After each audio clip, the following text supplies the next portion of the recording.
Karibu katika Mohamed Talk. Leo tutamwangazia Joseph Kusaga, ni mwanzilishi na mmiliki mkuu wa Clouds Media Group CMG, maarufu kama Joe Kusaga. Katika safari ya kujenga himaya hii, mshirika wake mkuu wa karibu na aliyekuwa injini wa ubunifu alikuwa ni marehemu Ruge Mutahaba.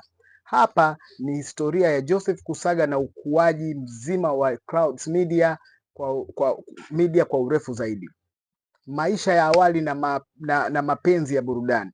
Joseph Kusaga alizaliwa mkoani Mara, Musoma, na baadaye kuhamia Dar es Salaam akiwa na umri wa miaka mitano baada ya baba yake alikuwa mtumishi wa serikali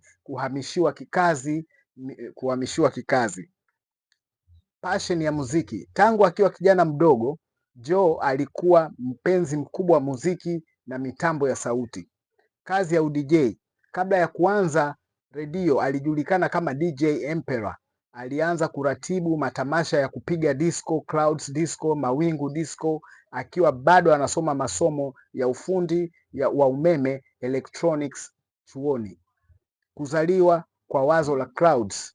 Mwaka 1990, wazo la kuanzisha kituo cha redio ilikuja baada ya Joe Kusaga kutembelea nchini Marekani, Los Angeles na New York. Alivutiwa na jinsi redio za kule zilivyokuwa zikicheza muziki wa kisasa na kuwa na mwingiliano wa moja kwa moja na vijana.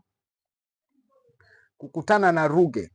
Akiwa Marekani alikutana na Ruge Mutahaba ambaye alikuwa akisoma huko. Wawili hao waligundua kuwa wana maono yanayofanana, kutaka kubadilisha sekta ya habari na burudani nchini Tanzania, ambayo wakati huo ilikuwa imetawaliwa na redio za serikali zenye mifumo rasmi sana.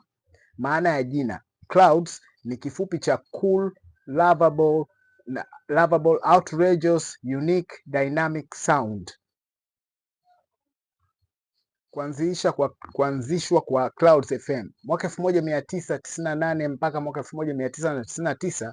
Clouds FM ilianza rasmi Disemba 3 mwaka 1999.